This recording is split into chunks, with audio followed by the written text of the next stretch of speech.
মুন্নি জানো, আমার সব বন্ধুরা বিদেশ যাচ্ছে, আমি ঠিক করেছি আমিও যাব। ভালো তো, তাহলে তো তোমাকে ভাষা শিখতে হবে।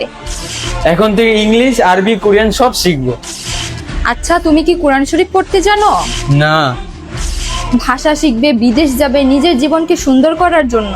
কিন্তু তুমি কি ভেবেছো মৃত্যুর পর সারা জীবন যেখানে থাকবে, তুমি যদি কোরআন শরীফ পড়তে না জানো, সারা জীবন সেখানে থাকবে কি করে?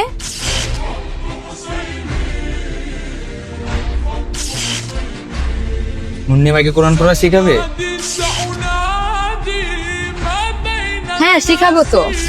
এখন থেকে আমি বিদেশ যাওয়ার জন্য না, জান্নাতে যাওয়ার জন্য প্রস্তুতি নিচ্ছি। তো ভিউয়ার্স, এই ভিডিওটির দ্বারা বোঝানো হয়েছে যে ভাষা শিখলে দুনিয়া বদলায়, আর কোরআন শিখলে আখিরাত বদলায়। কিন্তু আখিরাত সেটা তো চিরদিনের জন্য।